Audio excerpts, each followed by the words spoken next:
seja bem-vindo à nossa primeira aula da disciplina Fundamento da Administração do curso Técnico em Logística.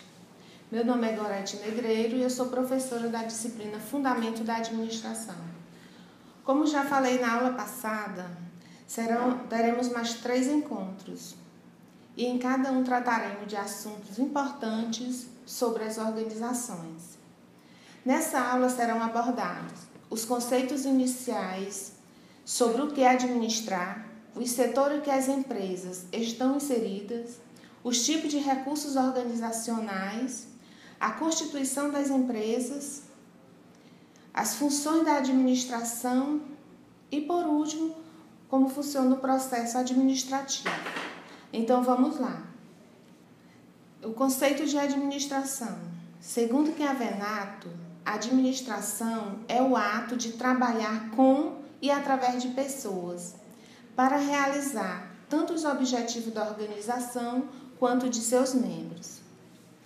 Por meio dessa definição, podemos perceber que administrar é sincronizar as atividades da empresa realizadas por pessoas e estas precisam ter seus objetivos alinhados aos objetivos da empresa. E o que são organizações? Organizações é um grupo de pessoas que trabalham em busca de objetivos comuns e não necessariamente são empresas. E por que não são empresas? Porque toda empresa é uma organização, mas nem toda organização é uma empresa. Veja, por exemplo, um time de futebol, um grupo de jovens, uma equipe de trabalho escolar são organizações, porém não são empresas. Precisamos entender que a sociedade civil é dividida em setores. E que setores são esses? O primeiro setor é o que chamamos de iniciativa pública, caracterizada pelos governos municipais, estaduais e federais. E o segundo setor, também chamado de iniciativa privada, que são representadas pelas empresas que possuem fins lucrativos, podendo ser do setor agropecuário, industrial, comercial e de serviços. E essas empresas elas podem ser individual, sociedade anônima ou sociedade limitada. As empresas do terceiro setor são representadas pelas organizações da sociedade civil de interesse público, também é popularmente conhecida como ONGs. São entidades que defendem os interesses comuns da sociedade ou de grupos sociais. Agora vamos conhecer os recursos organizacionais, como organização é um sistema de recursos que procura realizar algum tipo de objetivo ou um conjunto. Além de objetivos e recursos, as organizações têm 2 componentes, que são os processos de transformação e a divisão do trabalho. Através desse quadro, é possível perceber que os recursos podem ser humanos, materiais, financeiros e tecnológicos. E os objetivos, produtos e serviços. Através de quê? Como isso acontece? Através do processamento de transformação e da divisão do trabalho. Então, nós veremos cada um dos recursos, os recursos humanos, que é o fator formado pelo principal elemento de uma empresa, que são as pessoas, e que são elas que operam as máquinas, planejam a produção, controlam os resultados e organizam todos os demais recursos da empresa. Os recursos materiais são as matérias-primas, as edificações, os maquinários e os demais recursos que permitem às empresas produzir os bens e serviços que elas se propõem. Os recursos materiais eles precisam ser gerenciados por profissionais de logística, com conhecimentos técnicos, humanos e gerenciais, que permitam melhorar a eficácia dos resultados de toda a organização. E os recursos financeiros compreende a entrada e saída de capitais da empresa e é representada pelo fluxo de caixa. Envolve contas a pagar, contas a receber, empréstimos, financiamentos e demais transações financeira que são necessárias para manter a empresa funcionando e com as contas em dias. Os recursos tecnológicos são todos os processos que permitem fabricar ou vender um produto ou prestar um serviço. Os recursos tecnológicos são aqueles equipamentos que permitem a empresa transformar a matéria-prima num produto acabado ou num serviço prestado. Como vocês podem observar, os recursos tecnológicos não necessariamente precisam ser computadores. Agora que já conhecemos o histórico das empresas, vamos aprender sobre a sua constituição. Já estudamos as diferenças entre as organizações do primeiro, do segundo e do terceiro setor e que as empresas do segundo setor têm fins lucrativos e é destinada à produção e ou comercialização de bens e serviços. Essas empresas podemos categorizar em 3 setores da economia, que seria o setor primário, que é representada pelas empresas agropecuárias e envolve a exploração do solo e o cultivo das plantas e criação de animais. E o setor secundário, que seria as indústrias, é a transformação de matérias-primas em produtos acabados por meio do emprego de tecnologias. E o setor terciário são representados pelo comércio e as prestadoras de serviços, representado pela venda de produto e pela prestação de serviços como a saúde, educação, transporte, turismo, hospedagem, logística, enfim, todos os tipos de serviços. Então, nós já falamos bastante sobre as organizações, mas precisamos saber como a empresa é constituída. Então, vamos utilizar o organograma para melhor compreensão. Como podemos observar, o nível mais elevado é o nível estratégico ou de direção, seguido do nível tático ou intermediário. E na parte mais baixa da hierarquia, temos o nível operacional, que são os colaboradores que botam a mão na massa. Departamentalização. Departamentalização é o agrupamento de funções relacionadas em unidades gerenciais para atingir objetivos organizacionais de maneira eficiente e eficaz. As principais formas de departamentalização são funcional, por processo, por mercado, cliente, área geográfica e matricial. Muitos tipos de departamento existem, porém os mais comuns são por funções. Departamento de produção, departamento comercial, departamento financeiro e departamento de logística. A empresa é departamentalizada por produtos e serviços. Podemos ter o departamento de fabricação de chocolate, departamento de fabricação de sucos, de biscoito ou outros produtos. E por processo, quando as empresas são departamentalizadas por processos, podemos citar como exemplo o departamento de montagem de chassis, montagem de motores, montagem de componentes elétricos ou, quem sabe, um departamento de pintura. E por tipo de cliente, as empresas elas podem ser departamentalizadas na seção masculina, seção feminina, seção infantil, seção de esporte ou de moda jovem e etc. Agora, eu quero que vocês compreendam quais as funções da administração, ou seja, os pilares de uma empresa, as atividades fundamentais para o alcance dos resultados organizacionais. As empresas elas possuem algumas funções que são fundamentais e necessárias para que se atinjam os resultados. A produção é a própria função técnica de uma empresa e que também chamamos de órgão de linha.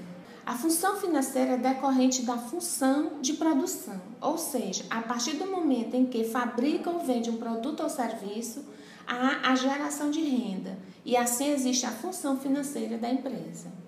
O marketing é uma das funções mais relevantes de uma empresa, pois ela é responsável por pesquisar mercados, conhecer a concorrência, monitorar as influências externas e planejar e desenvolver novos produtos, conhecer o comportamento do consumidor, definir preços, planejar a distribuição e executar a promoção, que essa promoção ela pode acontecer através da publicidade, da propaganda ou algumas outras ferramentas de comunicação que estão disponíveis aos profissionais de marketing.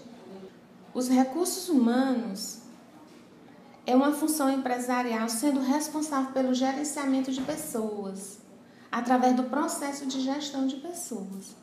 As funções de gestão de pessoas estão divididas em agregar, aplicar, recompensar, desenvolver, manter e monitorar as pessoas. A função agregando as pessoas envolve o recrutamento e a seleção, aplicando ou ambientando as pessoas. Recompensas, elas podem acontecer através da remuneração ou reconhecimento desses profissionais e desenvolver através de oferta de treinamento. Manter a pessoa envolve a higiene e a qualidade de vida no trabalho, desde o momento da entrada das pessoas na empresa até o seu desligamento, que envolve o monitoramento. E a função logística, que a função logística na empresa ela pode ser a atividade principal ou de apoio. Para as indústrias comerciais, prestadoras de serviços, a função logística é um órgão de apoio, seja para os setores de compras, estoque, transporte, movimentação e armazenagem, distribuição e toda e qualquer atividade que seja suporte para a empresa. E a tecnologia da informação, de acordo com Cruz, em 1998, corresponde aos seguintes componentes: hardware, representada pela máquina, e seus dispositivos e periféricos, inclui dispositivos que executam as funções de entrada, processamento, armazenamento de dados e saída. E software, seriam os programas, e seus recursos são os instrumentos onde as informações serão armazenadas. Os sistemas de telecomunicações, rede, internet e a gestão de dados e informações. E por último temos a função administrativa, que é responsável por sincronizar todas as demais funções da empresa, a ponto de torná-las rápidas, ágeis e competitivas, permitindo a produção de produtos e serviços com meio de dispêndio de recursos. Bom, agora que vocês já conhecem as funções empresariais, vamos conhecer o processo administrativo e como ele ocorre dentro das organizações. O processo administrativo é composto pelo planejamento, organização, direção e controle. O planejamento é o processo de definir objetivos, atividades e recursos, e a organização é o processo de definir o trabalho a ser realizado e as responsabilidades pela realização. A direção é o processo de realizar atividades e utilizar recursos para atingir os objetivos, e o controle é o processo de assegurar a realização dos objetivos e de identificar a necessidade de modificá-la. E por último, o feedback, que é uma ferramenta de verificação do sucesso ou do fracasso de um processo administrativo. Então, nesta aula aprendemos o que é administração, o que é organização, quais os setores que as empresas estão inseridas, os recursos organizacionais, a constituição das empresas, as funções empresariais e, por último, como funciona o processo administrativo. Até a próxima aula.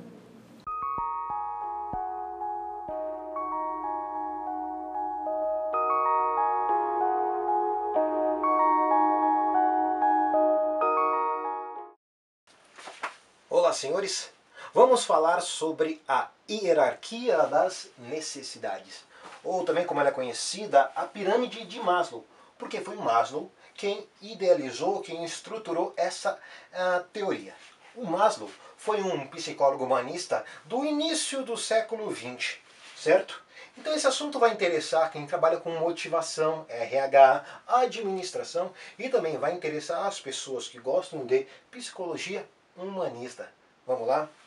O Maslow Como um psicólogo humanista, ele acredita que todo indivíduo tem a tendência, tem a capacidade, tem o potencial de se autodesenvolver, de chegar até o estágio da autorrealização, que é o último nível que a gente vai falar somente no final. Vamos entender agora como aconteceu essa teoria. O Maslow desenvolveu essa teoria depois que ele entrou em contato com os escritos de um antropólogo, que esse antropólogo estava pesquisando uma tribo que foi retirada do seu local, do seu território. Naquele território, a tribo estava acostumada a caçar. Nesse novo território, a tribo começou a passar fome. E era uma tribo organizada aqui. O que aconteceu? Depois de começar a passar fome, essa tribo deixou de se comportar de maneira tão amigável, tão com valores sociais. Né? Então, se a tribo estava nesse nível aqui, quando começou a passar fome, passaram a se preocupar mais com as questões de segurança e com as questões fisiológicas do corpo. Não entendeu? Eu vou explicar melhor cada nível aqui, cada estágio da pirâmide, aí a gente vai entender melhor. Vamos lá. O primeiro estágio seria o estágio da fisiologia, ou o estágio do corpo. Aqui o indivíduo se preocupa com, por exemplo, necessidade de comer, dormir, homeostase, sexo. São necessidades básicas do corpo. Por exemplo, quando a gente está com vontade muito grande de ir no banheiro, não existe mais nada importante do que a satisfação dessa necessidade de ir no banheiro. Ou quando a gente está com muita sede, mas aquela sede grande. Pois o que a gente quer primeiro é um copo d'água, para só depois resolver o assunto seguinte. É ou não é? Então esse é o primeiro nível, é o nível das necessidades da fisiologia. Satisfeito esse nível, nós partimos para o segundo nível, que é o nível da segurança. Aqui segurança a gente deve entender que é tanto segurança psicológica quanto segurança física. Nesse nível aqui, a gente quer aqui uma libertação do medo e da ansiedade. A ansiedade de como vai ser amanhã, um medo do que pode acontecer. Aí o que acontece? A gente começa a criar as regras, para que as coisas não mudem tanto. As leis, a gente vai viver em família para garantir, né, que as necessidades básicas sejam satisfeitas. Esse é o nível da segurança. Esse nível é muito especial para mim, porque foi através de estudando essas questões de medo e ansiedade para fazer a escola da voz que eu cheguei até a pirâmide de Maslow. Combinado? Segundo nível, nível da segurança. Vamos para o terceiro nível. Esse aqui é o nível do relacionamento, é o nível do afeto. É aqui nesse nível que a gente vai buscar o amor conjugal e também o sentimento de pertencimento, que é fazer parte de um grupo, que é se sentir acolhido, que é se sentir aceito. Vale lembrar que só depois que os indivíduos têm esses níveis básicos satisfeitos, que ele vai se preocupar com esse terceiro nível aqui, que é o nível do relacionamento e o nível do afeto. Vamos agora depois para o quarto nível, que é o nível da estima, da autoestima. Nesse nível aqui, o ser humano busca o quê? O reconhecimento. E também é o nível do respeito, aonde você vai buscar o respeito do outro e você vai oferecer também esse respeito. É um nível um pouco mais elevado, não esqueçam. Satisfeitos os outros níveis, o ser humano tem condição de buscar satisfazer a necessidade de estima. Ser respeitado, ser reconhecido, respeitar e principalmente também reconhecer. Agora, nós chegamos no nível mais importante. Aquele que Maslow disse que todos temos condições de alcançar se forem dadas as devidas condições. Entretanto, Maslow disse que dificilmente chegaremos, porque a gente fica tão apegado ao nível da segurança que dificilmente a gente consegue transcender para os outros níveis mais elevados. Aqui é onde a gente chega na autorrealização. O Maslow, no princípio do século XX, quando ele estava fazendo seus estudos, ele percebeu que somente 1% dos norte-americanos que ele pesquisou tinham conseguido chegar até esse nível. Lembrando que você tem que sempre estar satisfazendo cada um desses níveis. Bem, essa foi a pirâmide de Maslow, a hierarquia das necessidades. Se você quiser um pouco mais de informação, é só me procurar. Eu sou Eduardo. Último a sair, apaga a luz. Muito bem, pessoal. Vou mostrar para vocês como é que se calcula, então, a curva ABC. Com base nos dados apresentados, calcule a curva ABC sendo A 70%, B 20%, C 10% e D 0%. Mas se a curva é ABC, por que tem o item D? Porque pode acontecer que dentro do período analisado você tenha determinados itens que não houveram movimentação ou não houveram quantidade consumida. Então, automaticamente, esse item passa a ser obsoleto ou item D. Ok? Bom, dados aqui os seus itens de P1 a P12, com a quantidade consumida dentro de um período analisado, o ideal é que seja período de 12 meses, porém ele pode ser compreendido a partir de 6 meses, mas o ideal seria de 12 meses. O custo unitário de cada um desses itens e o valor total. Este valor total nada mais é do que a quantidade consumida vezes o seu custo unitário.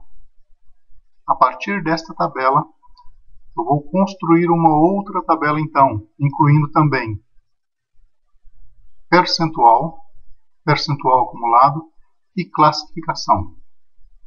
Vou pegar esses itens aqui dessa minha primeira tabela e vou ordenar pelo valor total do meu custo, sendo do maior para o menor, ficando da seguinte forma. O meu maior custo, 591.500, referente ao item P5. 261.000, referente ao item P11.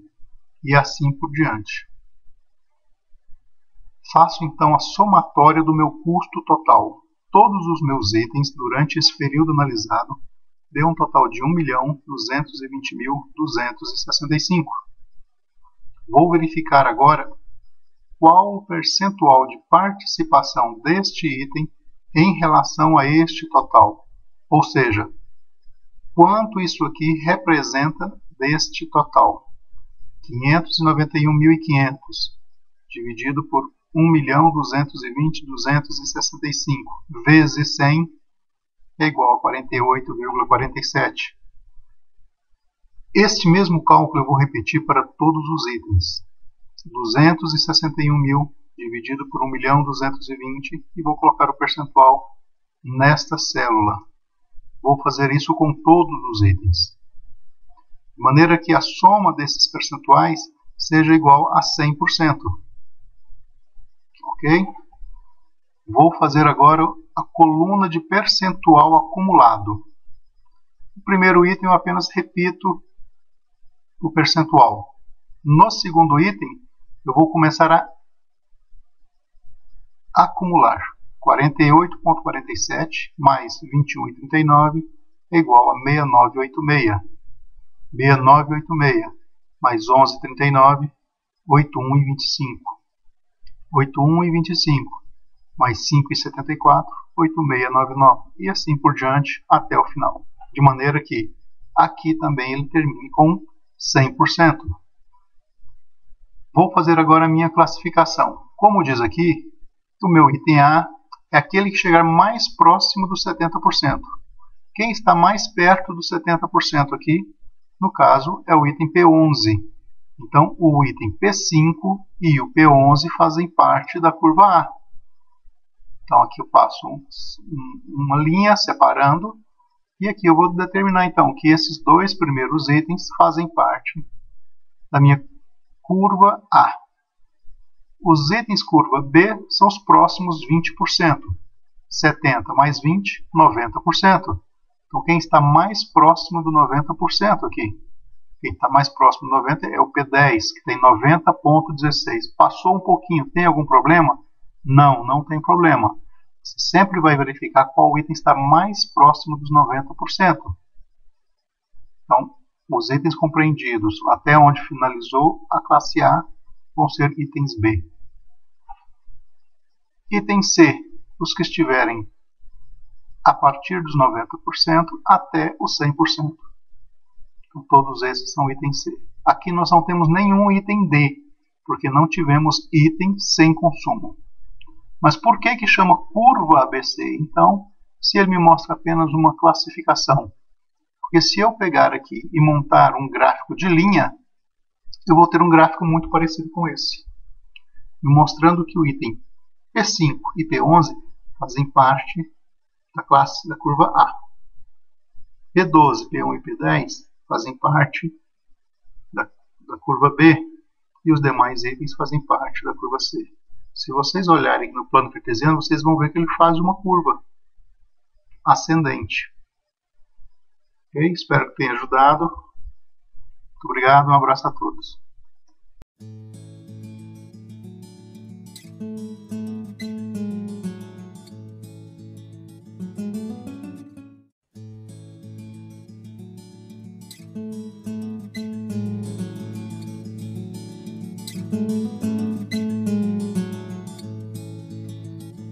En esta cápsula de conocimiento vamos a abordar los enfoques de pensamiento organizativo tradicionales. Concretamente hablaremos de la administración científica de Frederick Taylor. El material básico utilizado se encuentra referenciado al final del vídeo.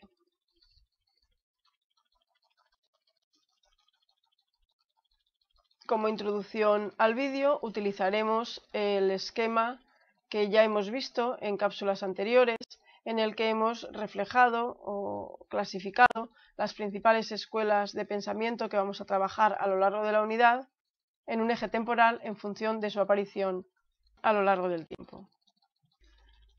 En el vídeo nos vamos a centrar, dentro de los enfoques clásicos, en lo que hemos denominado enfoques tradicionales, conformados por la teoría de administración científica de Taylor y las teorías de administración general, la teoría de la dirección administrativa de Fayol y el modelo burocrático. Lo que vamos a hacer en primer lugar es estudiar la ideología, la filosofía común que une a estas tres teorías, la visión del hombre que tienen estos tres autores, y luego nos centraremos en la teoría de la administración científica de Frederick Taylor. Como decimos, los autores de las escuelas tradicionales coinciden en un objetivo supremo: la búsqueda de la máxima eficiencia de la empresa, traducida en la maximización de su rentabilidad.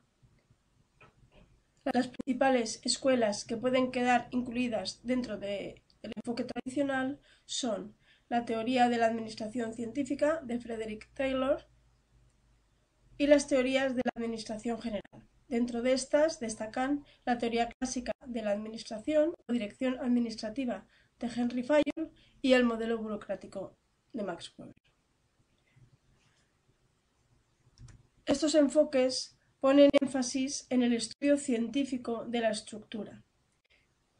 Si bien mientras Taylor se centra en la estructura de la tarea, considerando la unidad de estudio del taller, Fayol y Weber lo hacen a un nivel global de toda la organización y se centran en aspectos relacionados con la administración de la empresa, no en tareas operativas, sino en las funciones de administración.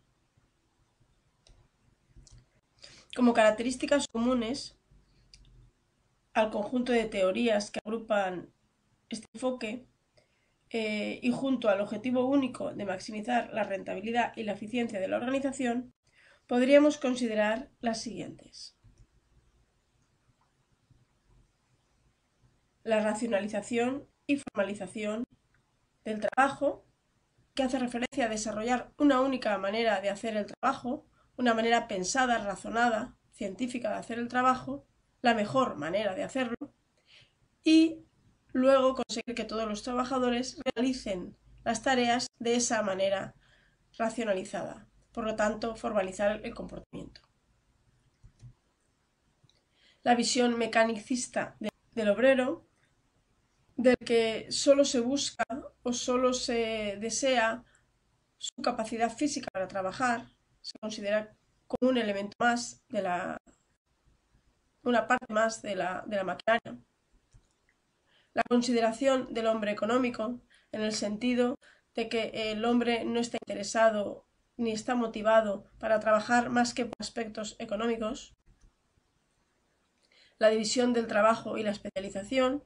La división del trabajo hace referencia a dividir las tareas complejas, los trabajos complejos, en tareas más sencillas, asignar a cada trabajador una tarea y buscar así la especialización de ese trabajador y las ventajas que conlleva esa especialización, relacionadas con el ahorro de tiempo al realizar la tarea, el ahorro de tiempo al no tener que cambiar de una tarea a otra y el ahorro de materiales en el sentido que no desperdicia tanto derivado del proceso de aprendizaje de estar realizando siempre la misma tarea. La separación entre la administración y la ejecución de la tarea, es decir, estas escuelas consideran que unos tienen que pensar, que administrar y dirigir el trabajo y otros tienen que ejecutar la tarea, así como los fuertes sistemas de supervisión y control, derivado de que se considera que el trabajador normalmente no va a estar motivado en cumplir los objetivos y en esforzarse en el lugar de trabajo, entonces para que realmente se consigan realizar las tareas y cumplir los objetivos se requerirá una colaboración por parte de la administración sobre la base de una estricta supervisión. En la transparencia vemos unas imágenes tomadas de la película de Charles Chaplin, Tiempos Modernos, que es una película que es muy interesante, sobre todo los primeros 10 minutos, si queréis verla, en el que Charlotte pues critica precisamente toda la rigidez de este enfoque tradicional y podemos ver perfectamente pues, la división del trabajo, la cadena de montaje, los sistemas de supervisión, la consideración del hombre como una máquina, como un elemento dentro de esa gran maquinaria. E incluso en una escena podemos ver la crítica que hace a la consideración del hombre, a la visión que tiene del hombre, que no solo lo considera como una máquina, sino incluso lo llega a equiparar a los animales. Una vez estudiadas las ideas comunes del enfoque tradicional, como decíamos, vamos a centrarnos en la primera de las teorías, la teoría de la administración científica de Frederick Taylor, y dejaremos las teorías de administración general para futuros vídeos.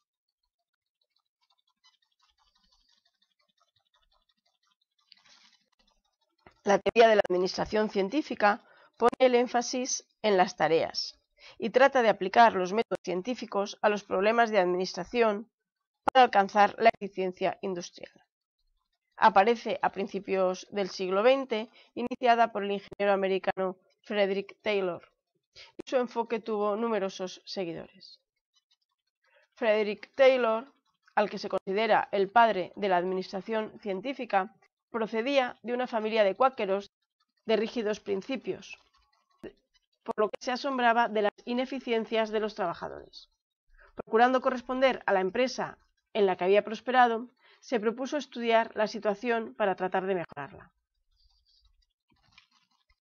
El mérito de Taylor no fue tanto descubrir conceptos nuevos, sino agrupar las aportaciones de los distintos autores en materias variadas, estudio de tiempo, análisis de métodos, estudios de incentivos, etc., para crear una filosofía de aplicación industrial.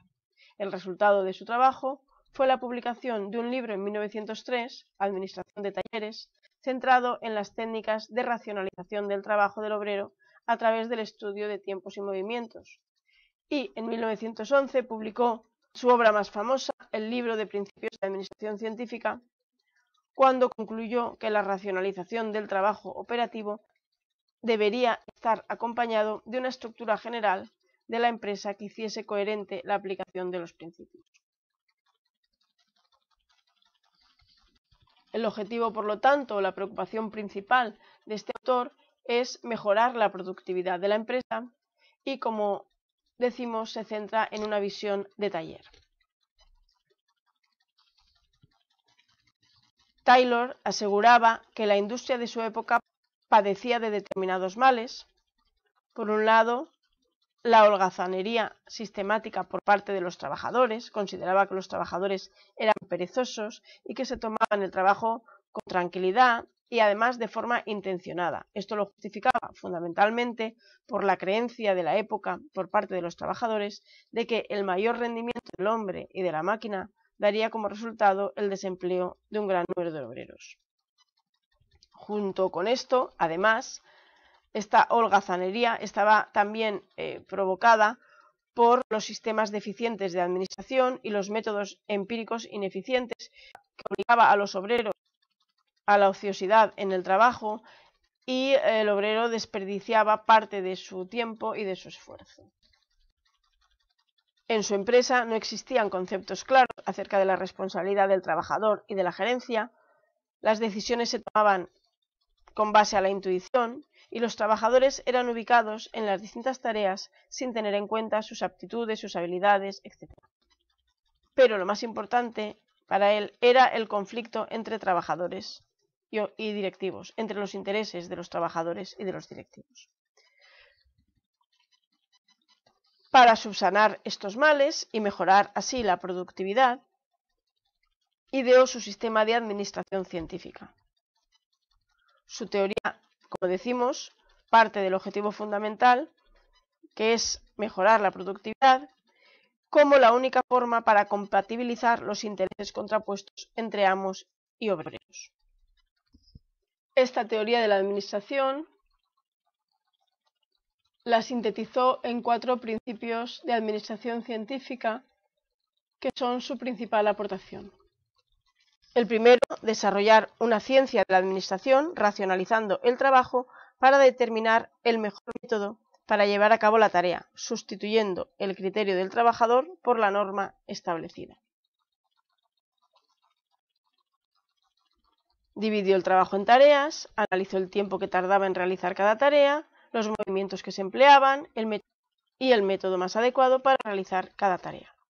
La idea era eliminar los movimientos inútiles, sustituirlos por otros más eficaces y aprovechar el esfuerzo humano, la capacidad humana, y adaptar el hombre a la tarea, a la máquina. Con esto lo que busca es sustituir los métodos empíricos y rudimentarios por métodos científicos. Esta sustitución de métodos empíricos y rudimentarios por métodos científicos recibió el nombre de organización racional del trabajo, es decir, el trabajo pensado.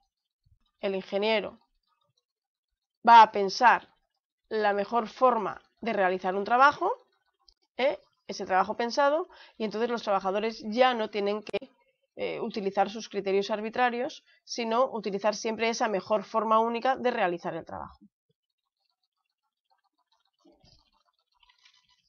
El segundo de los principios hace referencia a la preparación del trabajador y a la distribución física de las máquinas y de los materiales. En cuanto a la preparación del trabajador, la idea era seleccionar científicamente al trabajador más adecuado y luego entrenar, enseñar y desarrollar ese trabajador para que pudiera realizar correctamente las tareas según estaban indicadas. Por otro lado, también se preparaba la distribución física de las máquinas y de los materiales. Se asignó a cada trabajador una tarea y se estableció el trabajo en cadena, por lo que se aprovechaban las ventajas de la división del trabajo argumentadas por Adam Smith y se contribuía a esa racionalización o esa organización racional del trabajo. El tercero de los principios hace referencia a cooperar con entusiasmo con los trabajadores para garantizar que el trabajo se realiza conforme a lo establecido, con base sobre todo al control por parte de la gerencia.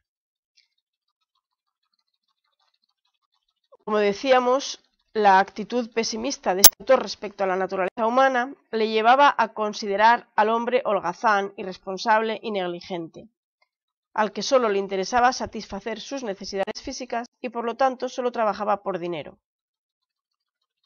Pensaba además que el trabajador necesitaba estar constantemente vigilado. A pesar de ello, se preocupó por crear un sistema educativo del trabajador, eso sí, basado en la intensificación del ritmo de trabajo, y para motivar a los trabajadores y que no holgazanearan, propugnó un sistema de incentivos económicos con base a la productividad, lo que conocemos como el trabajo a destajo. De esta manera conseguía que los intereses del obrero coincidieran con los intereses del empresario, que era aumentar la productividad para ganar más. Como decimos, además, se establecieron rígidos sistemas de supervisión y control. El cuarto principio busca conseguir una ejecución disciplinada a través de la división del trabajo entre gerentes y trabajadores, distribuyendo diferencialmente las atribuciones y responsabilidades. Esto hace referencia a una nueva división del trabajo, pero en este caso en sentido vertical, no en sentido horizontal. La idea de esta nueva división del trabajo para mejorar la organización y la administración consiste en separar el trabajo administrativo del trabajo físico. La administración se hace cargo de la función para la cual está mejor preparada que los trabajadores, como es pensar y planear la mejor forma de hacer las cosas. Es decir, los gerentes asumen la responsabilidad del trabajo, mientras que los trabajadores solo ejecutan el trabajo. Por esto no les interesa de los trabajadores más que su capacidad física para trabajar, no su capacidad mental o su razonamiento, porque esto lo van a hacer los gerentes.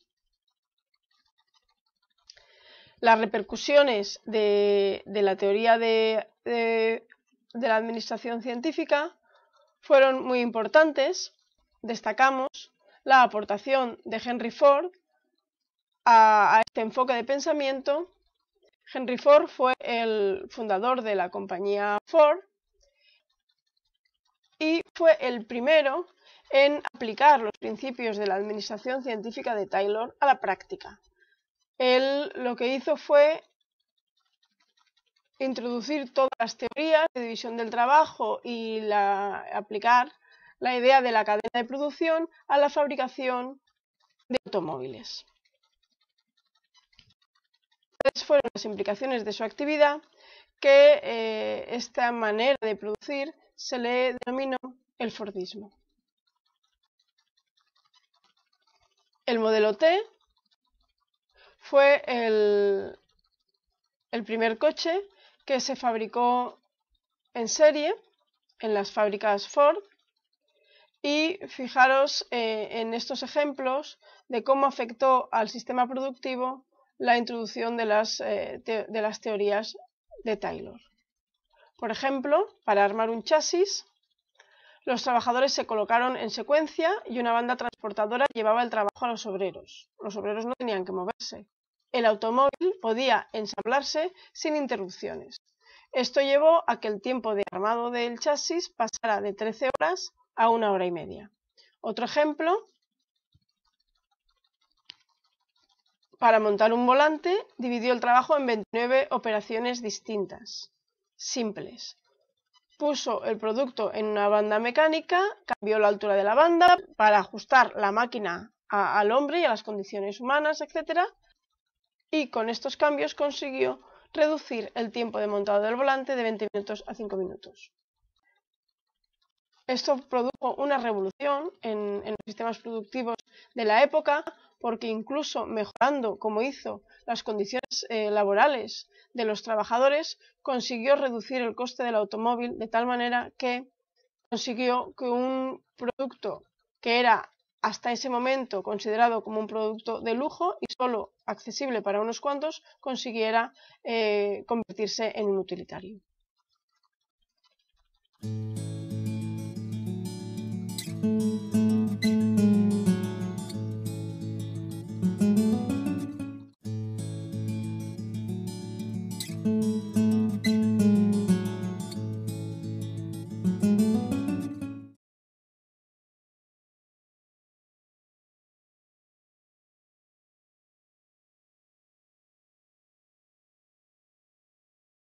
Você tem um plano de vida? Você sabe aonde você quer chegar? Meu nome é Kátia e hoje a gente vai falar um pouquinho sobre motivação e desenvolvimento pessoal. Por que é importante falar sobre isso? A gente é cobrado o tempo todo de interagir, de se relacionar em grupo, de comunicação. Sem que a gente faça uma reflexão pessoal, é difícil de você ter um bom comportamento em grupo. Então, aonde você pretende chegar? Quais são os seus sonhos, seus desejos, suas metas e seus objetivos? O que você tem feito para realizá-los, atingi-los, concretizá-los? Fez algum planejamento pessoal? Uma programação? E, principalmente, você realmente quer atingir e concretizar esses objetivos e acredita que conseguirá? Porque, gente, sem isso é melhor nem começar, né? Você não tem como ir para frente, você não tem aonde chegar. Às vezes a gente conhece pessoas que têm uma vitalidade, que levanta muito cedo, pega ônibus, trabalha, vai para a faculdade, chega em casa às 11 horas da noite, ou pega mais 2 ônibus e aí no dia seguinte começa tudo de novo. Você fica pensando assim, como é que consegue?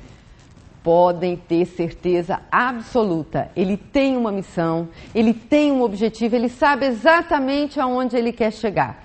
E é isso que move a gente. Para que eu vou ficar uma correria danada, vou estudar, vou trabalhar muito, se eu não estou querendo chegar a lugar nenhum? Aí eu vou me acomodar, vou ficar quieta, não vou fazer nada. Então é fundamental, tenham um objetivo, tenham uma meta. Aí você vai dizer assim, mas eu não sei se vai dar certo, e se eu definir um plano, e se eu fizer alguma coisa e isso não funcionar? Olha, tem uma frase de uma pessoa muito célebre, já morreu em 1947, Henry Ford. Ele era um grande empreendedor.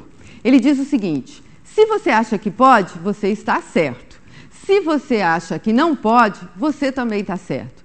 Porque a escolha é nossa, a decisão é nossa. Se eu achar que eu consigo, olha, eu tenho um longo caminho pela frente, porque eu vou tentando, eu caio, eu levanto de novo, eu começo de novo, mas eu acredito que eu posso. Então isso é verdade. Agora, se eu acreditar que eu não posso, eu não vou conseguir me mover. Então, tem que acreditar e são as duas opções que você tem.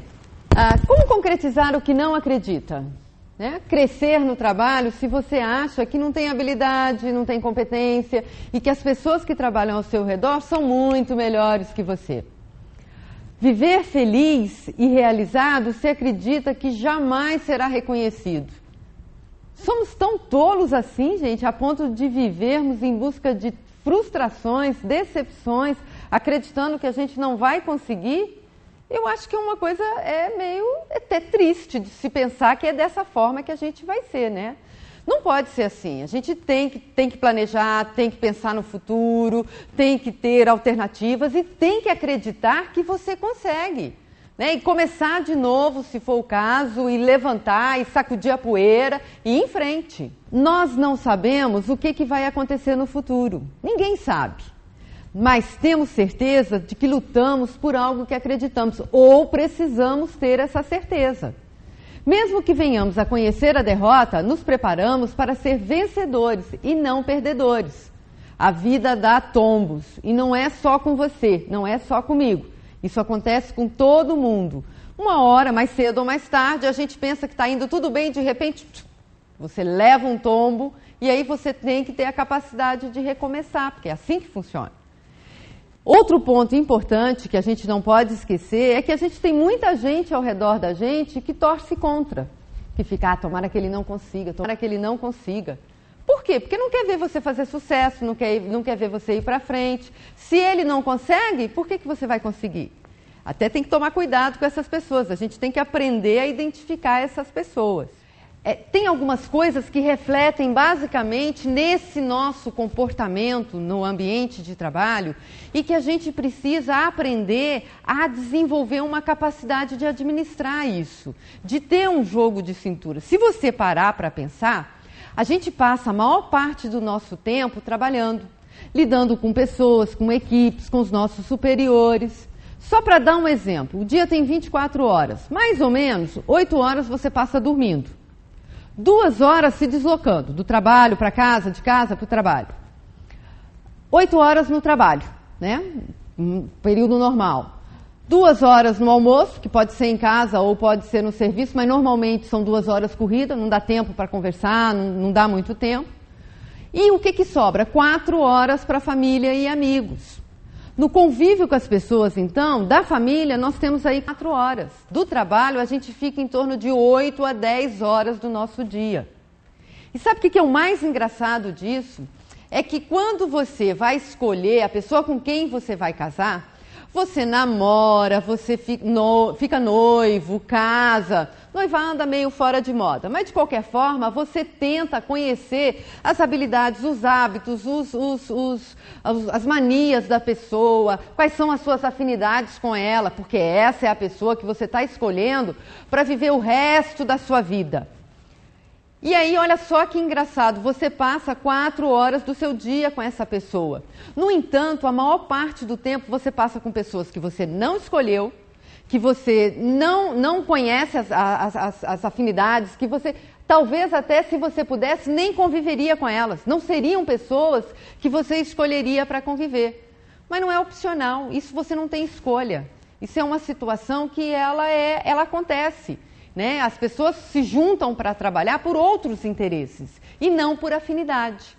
Então, a gente precisa desenvolver uma capacidade de conviver nesses grupos, de conviver com essas pessoas tão diferentes e que não foram escolhidas pela gente. Para isso, o bom humor é muito importante. O que custa a gente chegar e dizer bom dia, bom dia, bom dia, boa tarde, bom almoço, até amanhã? Isso é uma coisa tão simples e, às vezes, faz uma diferença enorme no ambiente do trabalho.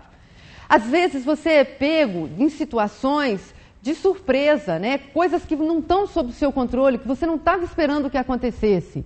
Às vezes, você desenvolve uma atividade e falta o recurso principal para concluir. E, mesmo assim, você tem que fazer, você tem um prazo para cumprir. Às vezes, a gente depende da formalização de determinada tarefa que uma outra pessoa tem que contribuir. E, às vezes, essa pessoa não tem a mesma responsabilidade que você, não tem a mesma capacidade, não tem a mesma agilidade. E você fica, ai, meu Deus do céu, eu tenho que concluir isso. Vai fazer o quê? Vai chorar, vai reclamar, vai ficar bravo, vai sair chutando mesa?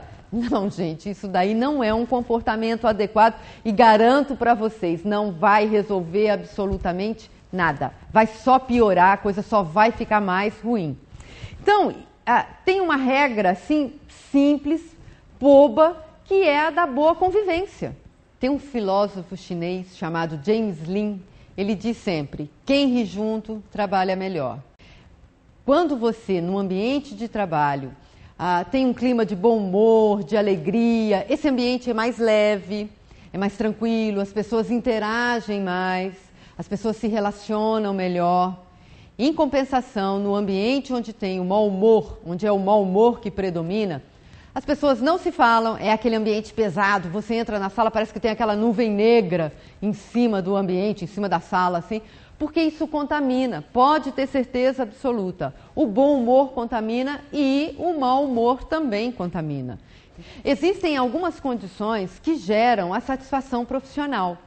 E é essa satisfação profissional que traz o bom humor. Porque se você não estiver bem aonde você trabalha, se você não estiver sentindo prazer com o que você faz, como é que você vai ter bom humor? Como é que você vai chegar alegre e feliz para começar o dia de trabalho? Essas condições são simples, e a gente vai falar um pouquinho delas agora. Primeira, busque uma profissão em que você possa desenvolver diariamente o que você sabe fazer de melhor. Aí você vai dizer assim, brincou, está achando que emprego nasce em árvore, que eu posso ir lá e dizer, isso aqui eu sei fazer melhor e escolher. Olha, às vezes a gente dá muita sorte na vida da gente de conseguir uma situação dessa, mas isso é raro. Normalmente você pega o emprego que aparece. Porque emprego está difícil, não é uma coisa tão fácil que você possa ficar escolhendo. Se você dá essa sorte, olha, agradeça e trabalhe muito feliz. Agora, para quem não deu essa sorte, a chance que você tem é aprender a gostar do que você faz. E para isso, você precisa se capacitar, conhecer bem a sua tarefa, saber qual é a repercussão que ela tem, a quem que ela afeta, qual é o resultado, qual é a vantagem que ela traz. Essa atividade que você está fazendo, porque se você fizer bem feito, se isso te der orgulho, tenho certeza absoluta, você vai gostar do que você faz. Você vai passar a gostar do que você está fazendo. Uma outra condição é a seguinte, se tem alguma situação no seu ambiente de trabalho que te traz desconforto, que te desagrada, trate isso imediatamente. Guardar esse desconforto só vai aumentar o seu desgaste. Então, eu vou dar um exemplo. Às vezes você trabalha num ambiente em que a pessoa costuma falar muito alto no telefone. Toda vez que ela atende o telefone, é aquela coisa, ela grita, ela fala alto, incomoda todo mundo que está ao redor, e ela fala como se ela estivesse sozinha na sala. E aquilo vai te incomodando, vai te irritando, vai te irritando. Cada vez que você escuta a voz da pessoa, você fala, ai meu Deus do céu, será que não dava para ele falar mais baixo? Mas não fala para ele. Gente, isso vai virando uma bola de neve. Uma bola de neve. O dia que estoura, você xinga, você briga, você perde a razão. E isso não tem retorno mais. O que aconteceu? Você deixou passar da hora. Era importante ter tratado no início, logo que começou a te incomodar. Então, tenha isso como técnica. Chegue para a pessoa que está te incomodando e fale. Haja sempre com naturalidade. Seja você mesmo. É muito difícil você passar tanto tempo no ambiente de trabalho tentando ser uma outra pessoa. Mas com cuidado, lembra sempre que a sua liberdade termina onde começa a do outro. E aí você pode invadir um espaço que pode começar a afetar outras pessoas. Então tenha esse cuidado, sabe, para não ultrapassar determinados limites. Capacite-se com frequência. O aprendizado é importante para manter a atualização, a criatividade, melhorar o seu desempenho. Lembra que eu falei da questão de gostar do que faz? A capacitação é importantíssima nesse momento. Você capacitado, você vai fazer muito melhor, vai conseguir um resultado muito melhor. Saiba ser tolerante com as pessoas com quem você convive. A tolerância ela é fundamental para você aceitar o outro. Lembra de novo que você não escolheu as pessoas com quem você convive. Então tem que ser tolerante, tem que desenvolver a capacidade de aceitação. E por último, faça amigos, interaja com as pessoas, busque participar dos grupos, seja companheiro, seja solidário. Isso daí já vai fazer com que o seu clima, o seu dia, o seu trabalho fique muito melhor. Resumindo, crie uma visão de futuro para você. Tenha metas, tenha objetivos, saiba aonde você quer chegar.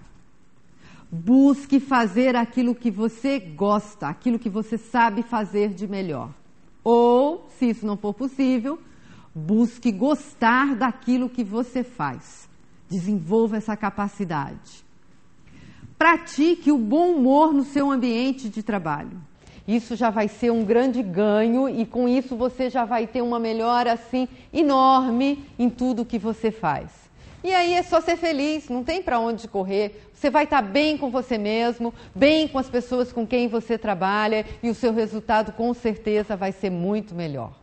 Eu vou ler para vocês agora um trecho de uma poesia adaptado do Luiz Borges que chama Você Pode.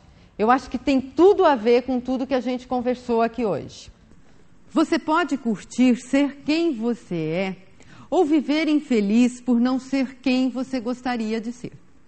Você pode mentir para si mesmo, achando desculpas e culpados para todas as suas insatisfações. Ou encarar a verdade de que, no final das contas, sempre você é quem decide o tipo de vida que você quer levar. Você pode escolher o seu destino e, através das ações concretas, caminhar firme em direção a ele. Ou continuar acreditando que ele já estava escrito nas estrelas e nada mais lhe resta fazer senão sofrer. Você pode continuar escravo da preguiça ou comprometer-se com você mesmo e tomar atitudes necessárias para concretizar o seu plano de vida. Você pode aprender tudo o que não sabe ou fingir que já sabe tudo e que não precisa aprender mais nada. A escolha é sua. E o importante é que você sempre tem escolha. Pondere bastante ao se decidir, pois é você que vai carregar sozinho e sempre o peso ou o prazer da escolha que fizer. Obrigada pela atenção e a gente se vê de novo brevemente.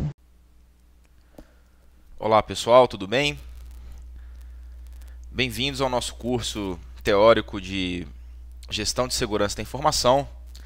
Esse é o primeiro módulo de uma série de 5 ou 6 módulos que a gente vai lançar nos próximos meses, tratando da família 27000, das normas para continuidade de negócio, a 15991 e 2, e também da legislação aplicável à segurança da informação no Brasil, que começa hoje a ser cobrada com mais intensidade em alguns certames, especialmente aqueles de maior importância, tais como o Tribunal de Contas da União, a Agência Brasileira de Inteligência, dentre outros. Sou o professor Thiago Faguri. Esse material aqui é disponibilizado para vocês através do site provasdeti.com.br. De imediato já gostaria de lhes convidar a conhecer a nossa rede social para concurseiros de TI, que é o itinerante.com.br. Nós já temos milhares de usuários lá, onde diariamente são debatidas questões, editais, gabaritos, nós temos provas comentadas, enfim, blogs de professores, toda uma estrutura para que os senhores conheçam pessoas como vocês que estão estudando para concurso público e cujo objetivo é atingir um cargo no governo na área de tecnologia da informação. Aqueles que já me conhecem da própria comunidade de concurseiros já tem uma certa liberdade, aqui é chovendo molhada, mas sou Thiago Faguri de Sá, sou paulistano, na verdade nascido em São Paulo, criado em Goiás, sou goiano de coração, atualmente resido em Brasília, sou analista de informática do MPU, fui o quarto colocado no concurso de 2010, quarto lugar nacional. Sou lotado na Procuradoria-Geral da República, no gabinete do Procurador-Geral da República, na assessoria de pesquisa e análise.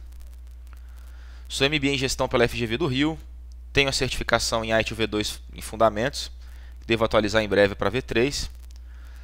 Sou Certified Scrum Master também, acho que talvez uma das certificações que tenha mudado mais a minha vida.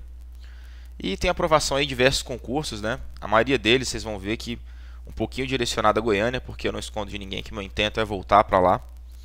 Assembleia Legislativa de Goiás, Ministério Público de Goiás, SERPRO, Dataprev. Dataprev teve aquela situação em que eu prestei para 2 cargos, consegui o primeiro lugar em um e terceiro em outro. O MEC-INEP, que eu trabalhei de 2009 a 2010 lá. TRF Primeira Região, Agência Brasileira de Promoção de Exportações, a AGAMP. E a mais recente, agora em 2012, foi para auditor de controle externo do Tribunal de Contas dos Municípios de Goiás. Meus contatos, o Thiago Faguri no Twitter, faguri.com.br, meu blog, thiago@faguri.com.br, meu e-mail, meu Gtalk. Ok? Pessoal, as normas. A família 27000, a família que foi criada pela ISO, somente para tratar de segurança da informação. Então, a gente vai observar que, de todas essas normas que estão nesse slide aqui, a gente tem umas intrusas no final ali, que são a 159991 e 159992. Por quê? Porque essas normas elas tratam de gestão de continuidade de negócio, e a gestão de continuidade de negócio é uma disciplina complementar à gestão de riscos, que faz parte do nosso escopo de estudo na gestão de segurança da informação. Então, vamos lá. A 27001, que é a norma que nós estamos vendo nesse módulo que você comprou, é a norma que traz os requisitos para implantar um sistema de gestão de segurança da informação. Cuidado, tá? Ela é a antiga BS 7799-2, meus queridos. Por que eu falo cuidado? Porque, eventualmente, uma banca pode brincar com isso. Apesar dela ser a norma de requisitos, e na família ISO a gente sabe que as normas de requisitos geralmente são a primeira da família, né? Que são normas para certificação. Na British Standard, que é quem deu origem a essas normas, ela foi a segunda norma a ser criada. Porque a BS 77991 era uma compilação de práticas para a gestão de segurança da informação. Então, a British Standard primeiro compilou as práticas para depois estabelecer os requisitos para a certificação. Então, a 27001 traz os requisitos, a 27002 traz as práticas para a gestão de segurança da informação. E aqui eu já abro um espaço para chegar para vocês e dizer, olha, cuidado também, porque a 27002 é exatamente a mesma norma da 17799. É exatamente a mesma norma, foi só renomeado, o conteúdo é idêntico. E ela é derivada da BS 77991. Professor, por que a ISO tem 2 numerações para essa norma? Explico. A BS 77991 foi a primeira delas, né? lá no Reino Unido, quando ela foi criada. A ISO, atenta a esse movimento de normatização de segurança da informação, criou a 17799, que é uma norma que, na própria numeração dela, tem alusão à norma britânica. É, na verdade, até uma homenagem, né? Mas o conteúdo é ligeiramente diferente.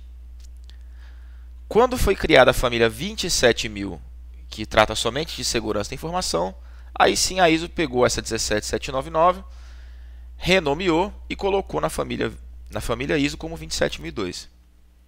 Essas duas primeiras normas nós temos módulos disponíveis para compra.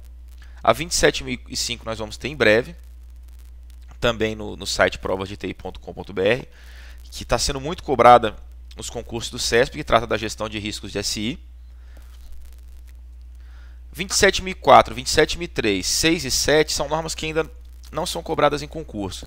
Apareceu num edital solto, mas aparentemente mais por um erro do examinador do que necessariamente uma necessidade do órgão. Mas tratam a saber, né? A 3 e 4 da gestão de segurança da informação, a parte de medição, e um guia de implementação, né? Um how-to, como implementar a gestão de segurança da informação. E a 27006 e a 27007 traz os requisitos e diretrizes para a auditoria de um SGSI.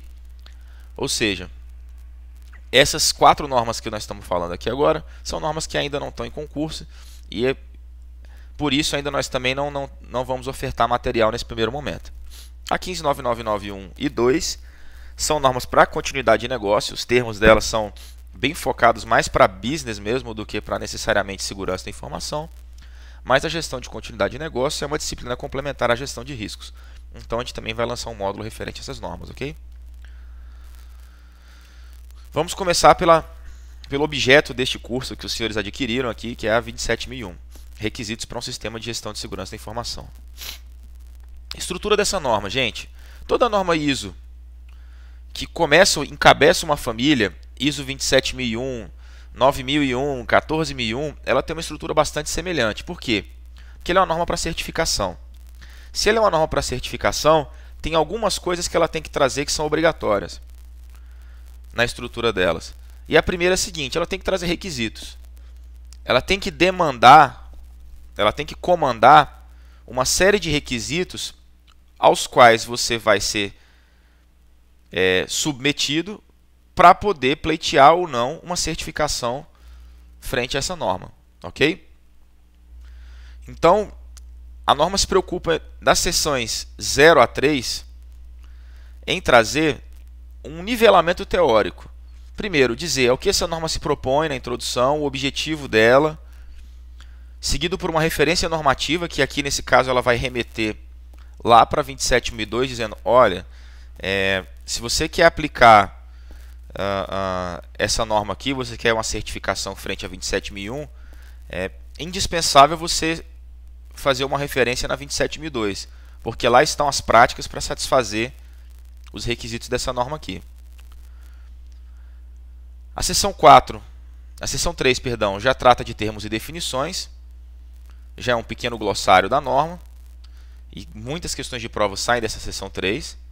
E daí, da 4 a 8, são todos os requisitos para você estabelecer, implementar, operar, monitorar, analisar criticamente, manter e melhorar um sistema de gestão de segurança da informação. A saber, requisitos globais para um sistema de gestão de segurança da informação, requisitos de responsabilidade da direção, as auditorias internas do SGSI, análise crítica do SGSI pela direção e a melhoria do SGSI.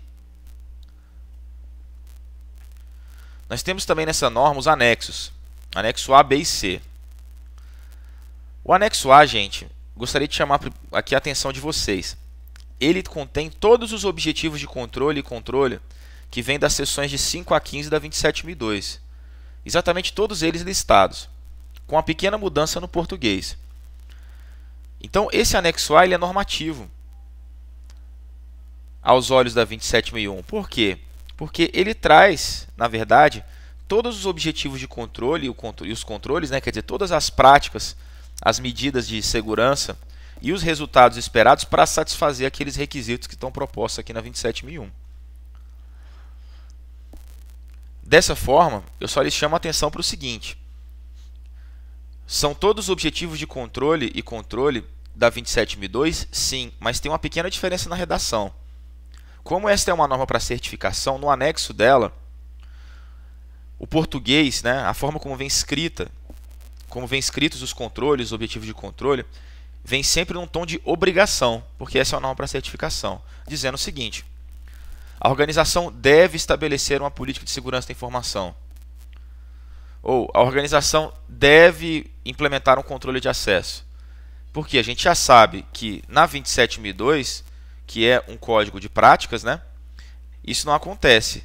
Na 27002 a gente vê que os controles lá são descritos assim: convém que a organização estabeleça uma política de segurança da informação, ou convém que seja estabelecida uma política de controle de acesso. Ok? Então, guarda essa informação. Isso daqui é o mais importante para a gente no momento. Anexo A é normativo. O anexo B e C são apenas informativos, não caem em prova.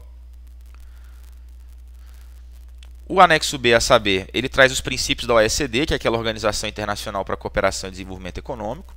E o anexo C ele é um informativo e traz a correspondência com a ISO 9001 e ISO 14001. Lembre-se que eu disse para vocês que essas normas têm estrutura muito parecida, né? São normas para certificação, né? A ISO 9001 para gestão da qualidade e a 14001 para gestão ambiental. Introdução dessa norma. Na subseção geral, a gente já conhece o primeiro mnemônico que os senhores precisam guardar para fazer prova. É o EIOMAN. E a norma diz o seguinte: essa norma foi preparada para prover um modelo para estabelecer, implementar, operar, monitorar, analisar criticamente, manter e melhorar um sistema de gestão de segurança da informação. Ou seja,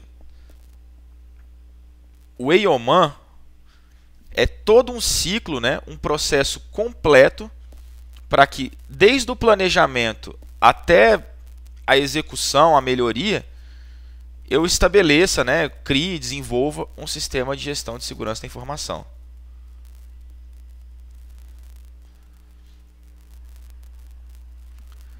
Aí a norma continua. A adoção de um SGSI, gente, deve ser uma decisão estratégica para a organização. Guardem a seguinte informação na cabeça de vocês. Essas normas ISO para a segurança da informação são normas tipicamente de gestão, pessoal. Elas têm um pé muito forte na governança. Muito mais, inclusive, na governança, na gestão, né, no management, do que necessariamente na segurança da informação em si e na tecnologia da informação. Então, a norma já traz essa preocupação logo no começo, dizendo: olha, a adoção de um SGSI tem que ser uma decisão estratégica para uma organização. Não se trata de uma decisão tática. Ainda, ela diz que a especificação e implementação do SGSI são influenciadas pelas necessidades e objetivos, requisitos de segurança, processos empregados e tamanho e estrutura da organização, ou seja, o contexto da organização. Ao especificar e implementar um sistema de gestão de segurança da informação, né, e lembrando que um sistema de gestão de segurança da informação não refere somente a um software, mas a todos os controles, todos os procedimentos, as práticas, os planos, tudo aquilo que você, em termos de negócio, coordena, gerencia de forma coordenada para obter uma segurança da informação gerenciada. Ele diz que especificar e implementar isso daqui é cabalmente influenciado pelas necessidades e objetivos, requisitos de segurança, processos empregados e o tamanho e estrutura da organização. A norma está querendo dizer para você o seguinte, que na hora de especificar e implementar, você tem que considerar todo o contexto de negócio no qual a organização está inserida. Primeiro, necessidades e objetivos, né? Quer dizer, um alinhamento estratégico dessa gestão de segurança da informação com a estratégia global da organização. Quais os requisitos de segurança, né, que aquela organização está submetida. Quais os processos que ela atualmente emprega. qual o tamanho dela, a natureza do negócio, tudo isso tem que ser considerado. Outra coisa importante, tem uma frase da engenharia de software que o professor Pedrosa usa bastante, eu gosto muito dela, que diz o seguinte: nós temos 3 certezas na vida: a morte, os impostos e as mudanças. Então, um sistema de gestão de segurança da informação não foge dessa regra. É esperado que esses sistemas de apoio, né, e o sistema de gestão de segurança da informação, que eles mudem com o passar do tempo. Ora, pessoal, isso é óbvio, né? Por que ele vai mudar com o passar do tempo? Porque nós sabemos que os riscos aos quais uma organização está exposta mudam ao longo do tempo. Novas ameaças surgem no meio externo. A gente faz mudanças no nosso ambiente de negócios para ser mais competitivo, e essas mudanças às vezes representam novos riscos. Então, um sistema de gestão de segurança da informação vai mudar com o passar do tempo. Outra observação que a norma nos faz é que é esperado que a implementação de um SGSI seja escalada conforme as necessidades da organização. E aí ela dá um exemplo. Olha, uma situação simples requer uma solução de um SGSI simples. A gente vai ver mais para frente, inclusive na 27002 também, que há uma recomendação que os gastos, né, de esforços e recursos com os controles para a gestão de segurança da informação sejam balanceados com o benefício esperado deles. Então a norma já diz aqui, olha, você vai escalar o teu sistema de gestão de segurança da informação de acordo com as suas necessidades. Não adianta comprar uma solução mirabolante de segurança se o teu negócio não a demanda. E aí ela dá um exemplo, uma situação simples requer uma solução de SGSI simples. E essa norma pode ser usada, gente, para avaliar tanto a conformidade pelas partes interessadas internas e externas. Ou seja, como ela é uma norma que é para certificação, a conformidade com ela ou não pode ser observada tanto pelas áreas de negócio da tua organização, para verificar a maturidade interna da organização com relação à gestão de segurança da informação, ou quanto externo. Uma empresa que está te contratando pode fazer um mapeamento, né, das tuas competências frente a 27001, justamente para poder avaliar se é viável fazer um contrato com você ou não, se você vai saber fazer uma boa gestão de segurança da informação ou não. Na subseção 0.2 da introdução, vem outro conceito importante. Essa norma, gente, ela adota uma abordagem de processo. O que isso quer dizer? Que qualquer atividade que faz uso de recurso e os gerencia para habilitar a transformação de entrada em saída pode ser considerado um processo. Para que vocês entendam melhor, a gente tem um terminho na gestão, né, na brincadeirinha, que é o entra porco e sai linguiça. Tudo aquilo que você tem em termos de negócio, uma estrutura organizacional que envolve pessoas, recursos, atividades, em que você tem uma entrada razoavelmente definida, que ela é transformada e você tem uma saída, a gente chama de abordagem de processo. Como, por exemplo, um processo para gestão de riscos. O que eu tenho na entrada? Todos os riscos aos quais a organização está exposta. E ali nós temos um processo. Que processo? Que eu vou fazer uma análise e avaliação de riscos, vou tomar decisão de tratamento, vou definir critérios para aceitação daqueles riscos, etc, etc. Qual que é a saída? Os meus riscos gerenciados e controlados. Isso é uma abordagem de processo. Então a norma diz, olha, aqui eu proponho uma abordagem de processo para poder fazer o estabelecer, implementar, operar, monitorar, analisar criticamente, manter e melhorar o SGSI de uma organização. Fazer o EIOMAN. Ela define o que é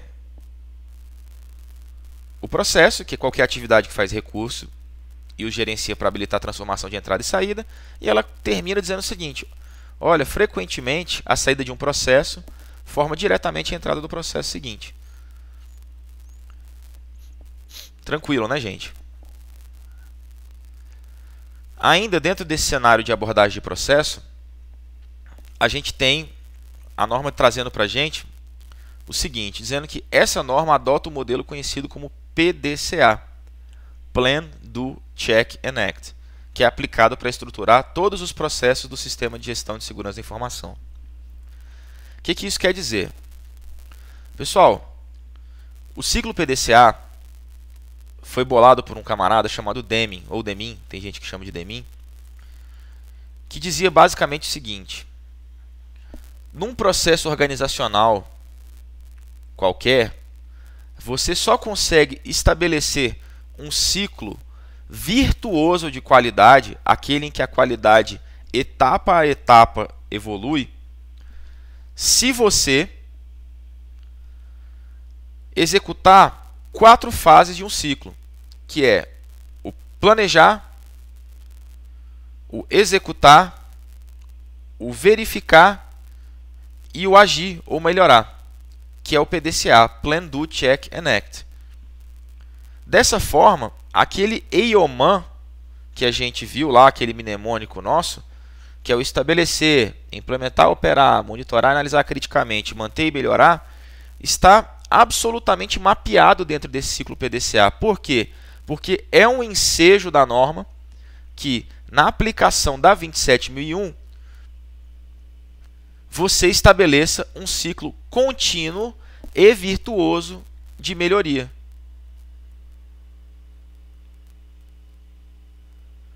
O que o Demin queria dizer, o que o Demin trouxe para a gente, novidade na gestão, é que, realizando essas 4 fases, que eventualmente até se sobrepõem, e no final do ACT eu voltar e realimentar o meu planejamento, a tendência é, ao longo do tempo, a melhoria contínua. Então, mapeando o EIOMAN dentro do PDCA, no Plan nós temos o estabelecer, o SGSI, no Do, o implementar e o operar, no Check, o monitoramento e análise crítica, e no ACT, a manutenção e melhoria.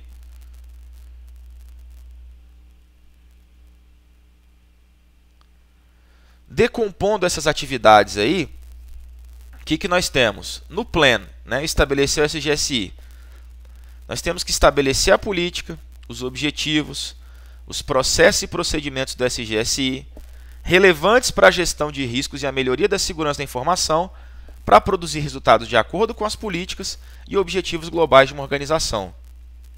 No Do, implementar e operar o SGSI, a gente vai implementar e operar a política, os controles, os processos e procedimentos do SGSI. Quer dizer, pôr para funcionar tudo aquilo que a gente planejou.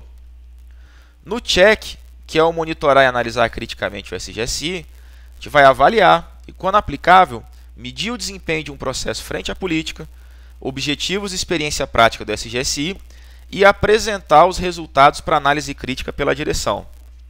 E no ACT, nós vamos executar as ações corretivas e preventivas com base nos resultados da auditoria interna do SGSI e da análise crítica pela direção ou outra informação pertinente para alcançar a melhoria contínua do SGSI. Com um detalhe, tá? No ACT, no manter e melhorar, as eventuais ações corretivas e preventivas que eu executar aqui, elas também passam a ser monitoradas. E todas as mudanças que eu fizer aqui têm que ser comunicadas novamente à fase Plan, quer dizer, eu tenho que realimentar o planejamento para que ele corrija os eventuais desvios numa nova etapa de planejamento. Ok? Por fim, pessoal, a subseção aí 0.3 fala da compatibilidade com outros sistemas de gestão. Lembra que eu falei para vocês da semelhança entre as normas ISO para certificação? Aqui, a norma é bem específica. Ela falou, essa norma está alinhada às normas de gestão da qualidade e de gestão ambiental para apoiar a implementação e operação de forma consistente e integrada com essas normas de gestão relacionadas. Ou seja, além de uma estrutura muito similar, né, com a 9001 e com a 14001, essa norma está alinhada aos conceitos de gestão da qualidade e de gestão ambiental também. Ok? É basicamente provimento de energia elétrica onde foram coletadas opiniões pela internet. O projeto foi acolhido por um parlamentar e foi aprovado no parlamento.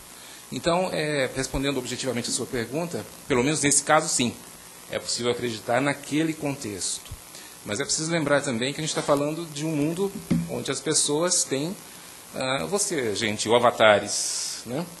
Pessoas podem se fazer passar pelo que lhes é conveniente. Na seara social, isso acontece o tempo todo. Somos todos atores, no bom ou no mau sentido. Na seara política, muito mais ainda, não é? E a web, ela, em grande parte, eu vejo, potencializa isso ainda mais. Essa é uma outra discussão, mas, em linhas gerais, a resposta à sua pergunta é, em alguns casos, sim, podemos acreditar. Existe um nível de credibilidade aceitável, tolerável, e a efetividade até legislativa vem sendo acompanhada. Accountability, né, para usar o termo específico, é altamente provido por meio da inserção digital e dos meios que estão aí na web. Obrigado. Obrigado, Marciano. Meninas, querem comentar aí alguma coisa sobre isso? Aí eu vou falar a minha opinião, tá? Não tem fundamento científico, mas eu acho que a gente deve, como os especialistas falam, né, é inegável a inserção das redes sociais aí no processo de, não vou dizer validação, mas de avaliação das instituições, né? Então a gente, só que eu acho que a gente não pode perder o foco, não pode perder o rigor científico, eu acho que a gente deve continuar promovendo pesquisas e avaliações com o devido rigor científico, cuidando das amostras, né, dos critérios, das métricas, mas também não podemos ignorar as redes sociais. Eu acho que o anonimato que as redes permitem, se ele é ruim por um lado, ele é bom pelo outro, né? Porque permite que as pessoas se coloquem sem pudores ou sem cerimônias, mas também permite que pessoas também falem inconsequentemente, né? Então, acho que a gente tem que ter a devida maturidade para tratar disso, mas não acho que a gente deva ignorar ou descartar o que as redes sociais permitem aí de manifestação.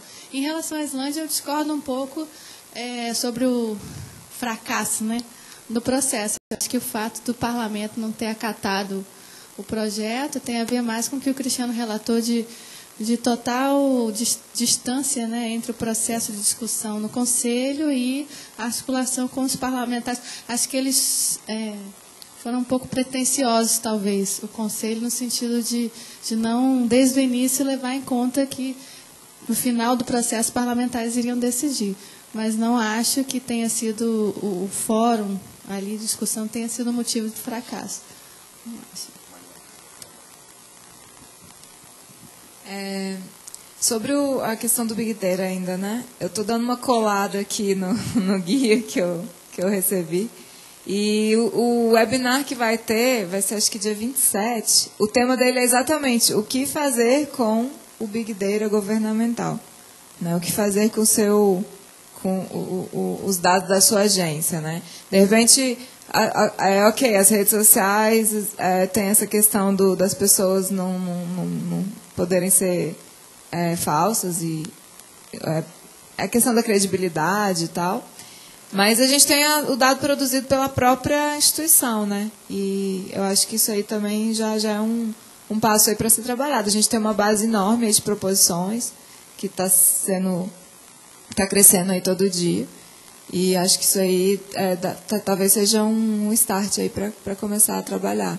Pegar isso, transformar em visualização e ver o que acontece. A gente não tem. A questão da visualização é interessante porque você não sabe o que você vai ter. Você não sabe o que vai te mostrar aquilo. Você vai mexendo, você vai criar uma visualização, aí você vai ver alguma coisa.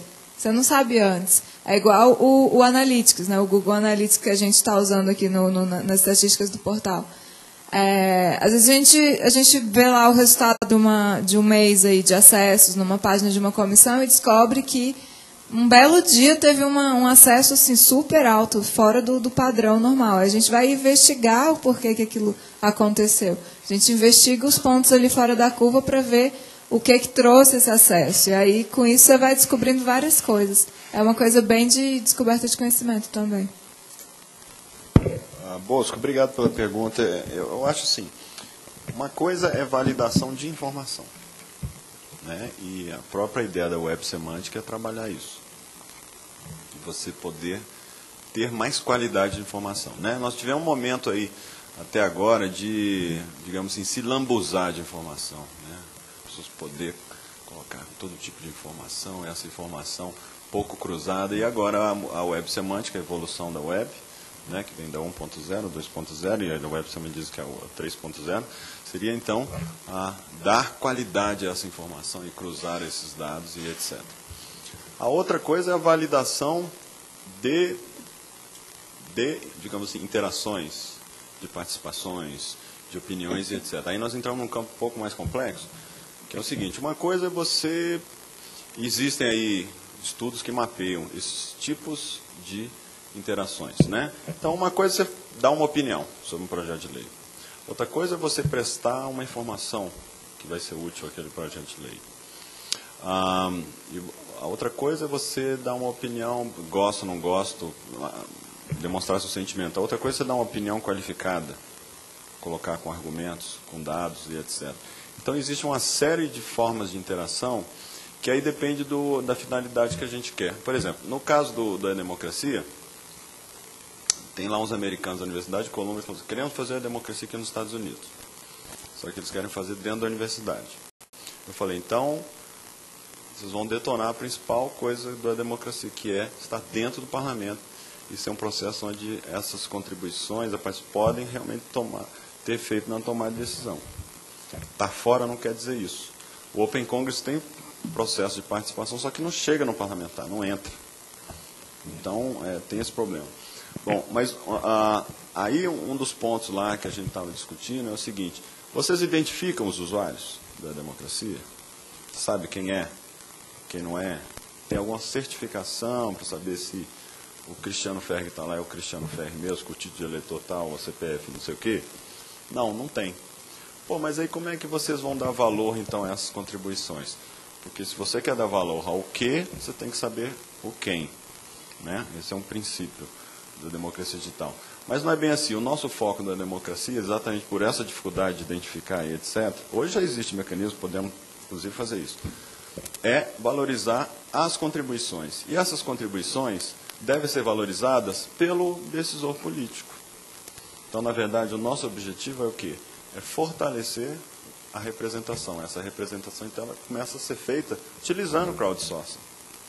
Essa é a representação 2.0, moderna, arejada.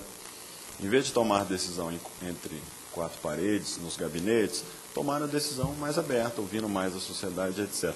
No Marco Civil da Internet, se você for conversar com os consultores da área que ajudaram o deputado Alessandro Molon a fazer o texto, eles vão dizer que, olha, em uns 2, 3 momentos a gente estava com dificuldade de achar um texto que conseguisse compor duas ideias, etc. Ele falou: o fulano de tal, da cidade tal, deu uma ideia que resolveu o nosso problema, inclusive apresentando o texto. Então,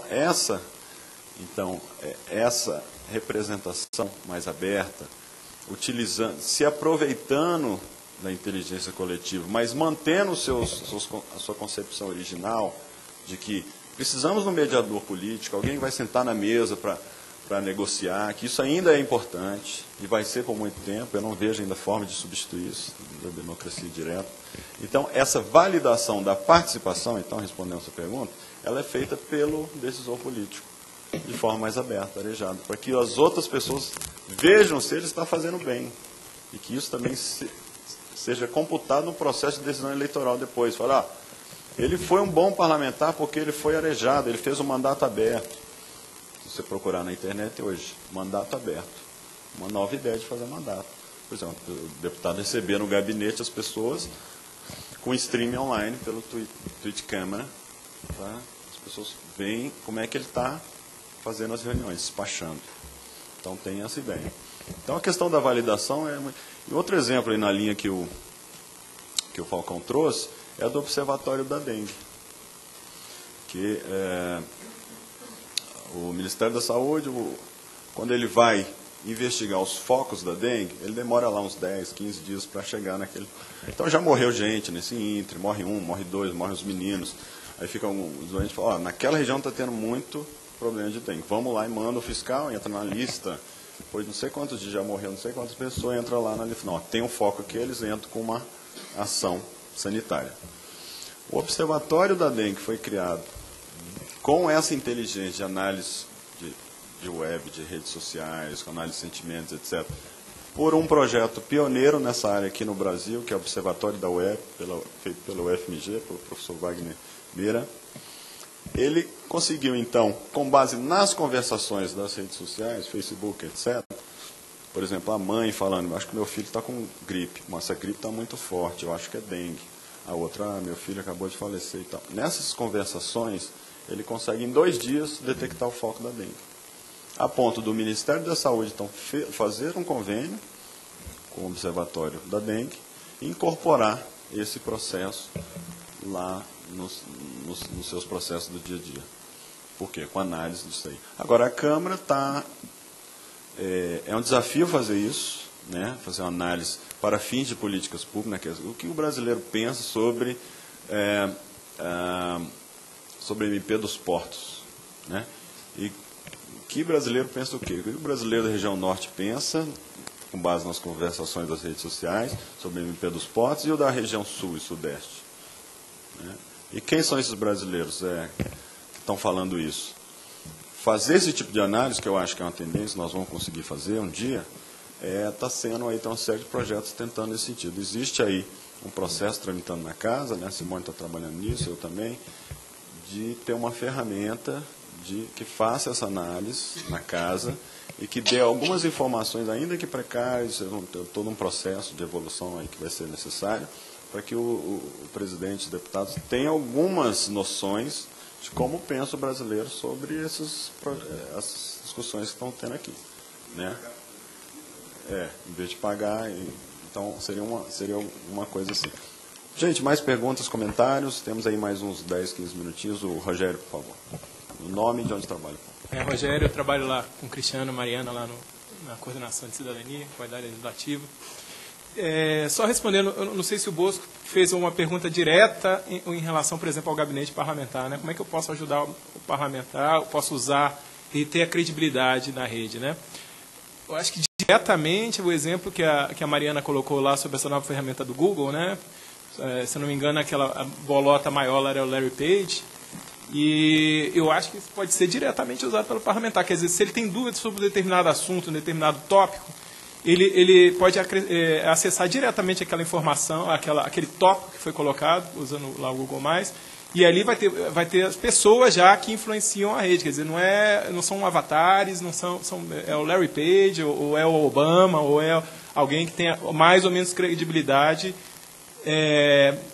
na visão dele, né? Então, o parlamentar hoje já pode olhar e ver, não, essa opinião sei lá, do Grupo da Globo, essa opinião quer dizer, a credibilidade hoje está muito mais fácil de ser alcançada com essas ferramentas, né? Então, as ferramentas também estão crescendo, e aí, usando o poder das pessoas que influenciam a rede, dá uma certa segurança para o parlamentar interpretar e daí sim tomar o seu posicionamento político em relação aos temas, né? Mais algum comentário? Pergunta, desabafo, contar uma história. Eu queria comentar uma coisa, então, Cris, também. A Alessandra e depois a Regiane. Alessandra, trabalho no DECOM, trabalho lá na assessoria, sou gerente de programa e democracia. Desculpa, assessoria?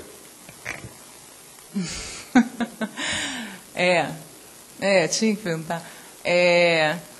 Porque assim, é interessante, porque muitas vezes a gente discute, a gente tem essa palestra maravilhosa, e a gente não sabe se os deputados estão antenados com isso tudo, o que eles estão pensando, o que eles querem das redes e como que eles veem os debates nas redes e tudo. É mais uma reflexão também, porque assim, já se faz muita coisa nas redes e percebeu-se, até com esses exemplos que o Cristiano trouxe, que a tomada de decisão realmente é muito confusa na rede. Talvez é um resultado difícil de se alcançar e talvez nem seja um ambiente para se alcançar, é isso que se questiona. Mas o debate que por si só, né, que é a ferramenta, a internet é o ambiente ideal para isso, para ampliar o debate. E quando a gente, por exemplo, eu no Portal Democracia, quando a gente conversa com o deputado, o que ele espera desse debate, o que ele quer fazer com isso, muitas vezes os deputados ficam assustados e alguns até nem querem o debate, com medo de que aquilo que está sendo discutido, ele tem que tomar como sendo a posição dele, ele tem que pautar a decisão dele. Só que, assim, a gente conversa e fica muito claro, a gente quer deixar muito claro que não. Muitas vezes, assim, lá quem está no debate são pessoas realmente com uma posição muito específica. É muito difícil, em alguns debates, você incluir todas as posições. E, muitas vezes, o deputado realmente tem uma posição totalmente oposta. Mas isso não exclui o debate, nem precisa ter medo de levar o debate para a rede. O mais importante é deixar bem transparente, e isso até o debate sendo levado à rede fica transparente, mas ao ele fazer um relatório, ao ele tomar fazer um voto, tomar uma posição, deixar bem claro que, apesar de todos os debates, de todas as ideias serem discutidas e tal, a posição dele é essa, é diferente, é contrária, né? Porque ele não precisa achar que, ao ele abrir esse debate, ele vai ter que ter como o resultado daquilo a posição dele. Mas sim, que foi mais um ambiente onde se discutiu, onde se amadureceu, e muitas vezes ele também entrando nessa discussão, ele pode argumentar o porquê que ele tem outra posição, né? Então, assim, é a transparência e abrir para o maior número de pessoas para discutir, e depois ele tomar outra posição, porque não há o comprometimento dele ter que tomar a posição que foi decidida no debate, né? Então, é ambiente realmente de discussão e não de tomada de decisão. Meu nome é Regiane Xavier, eu também sou da PROGE, trabalho junto com o Sérgio. E eu queria exatamente colocar nessa linha que a Alexandra acabou de falar. Uma coisa é o ambiente de debate, do debate aberto ou do debate estruturado. Minerar, garimpar opiniões na rede com enormes ferramentas que vão pegar todas as opiniões que aparecem lá, é muito diferente de ter que tomar uma decisão. Na opinião, a pessoa está completamente desvinculada de responsabilidade. Eu conheço pessoas assim delicadíssimas, flores de criaturas que não matariam uma mosca e que dizem que tem que explodir o Congresso. Então vamos fazer uma estatística e vamos decidir explodir o Congresso porque as pessoas desabafam na rede. Quer dizer, não é esse tipo de opinião que tem que ser levada a sério. Então, tem maneiras de estruturar debates habermasianos, onde os participantes têm o mesmo nível de informação, têm o mesmo grau de responsabilidade com aquilo que estão colocando, e essa opinião difusa, assim, que aparece na rede, que talvez essas grandes ferramentas de Big Data não consigam separar muito bem da opinião qualificada. Então, é preciso muito cuidado em pegar a interação espontânea, livre, aberta, geral, de uma interação mais qualificada que se faz por canais mais estruturados, como a democracia, como até uma audiência pública não deixa de ser um debate público, né? Então, são níveis diferentes e sempre lembrando que a pessoa que dá uma opinião é diferente da pessoa que tem que decidir, que tem responsabilidade sobre as consequências, que vai ser cobrada pelos resultados. Quem dá opinião, deu opinião e está livre de consequências, né? Então, acho muito importante manter essa história que aparece claramente no caso da Finlândia, de que uma coisa são opiniões, outra coisa são decisões. Pergunta, querem baixar a idade da aposentadoria? Todo mundo vai ser de acordo. Querem pagar 10% a mais por mês para garantir que isso seja possível? Não. Então, é diferente da opinião, aquilo que a gente gostaria e aquilo que a gente se dispõe a fazer e a arcar com as consequências daquilo que nós estamos propondo. E o parlamentar é muito consciente disso, né? E quando ele toma conhecimento dessas opiniões, ele sabe que tem que filtrar de acordo com aquilo que ele representa, com o eleitorado específico dele, que não é todo mundo, é um segmento da sociedade. Então, são coisas delicadas de ligar a política com o debate, né, aberto e público.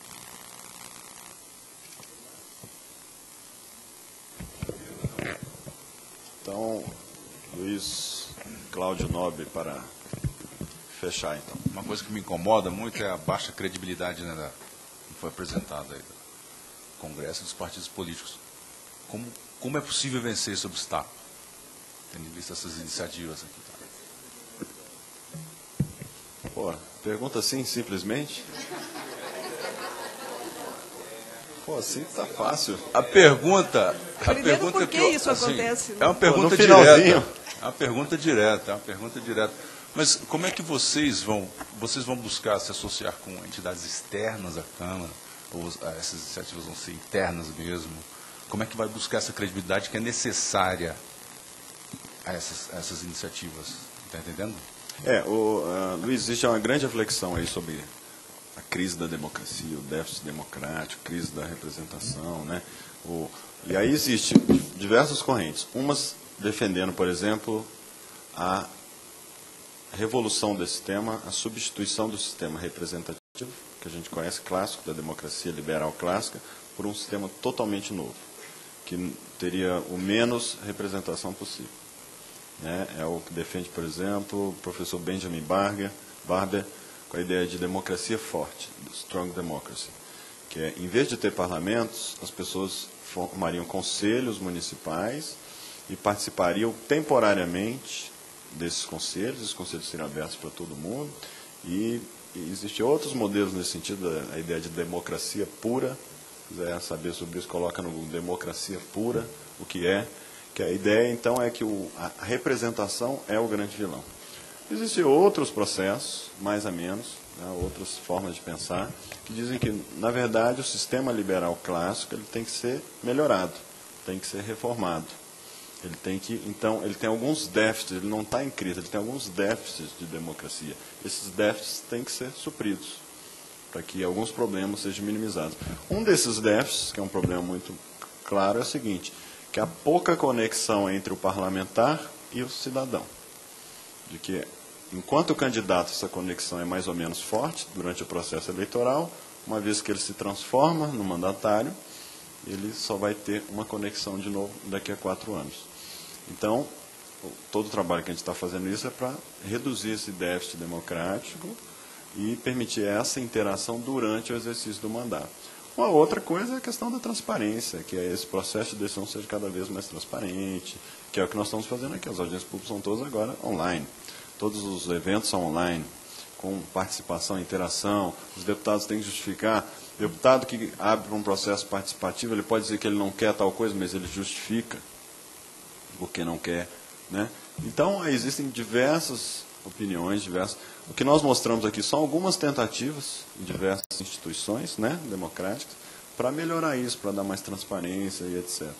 Mas é cada vez mais difícil de acompanhar essas tendências, porque são experiências que estão pipocando no mundo inteiro e são muito diversificadas.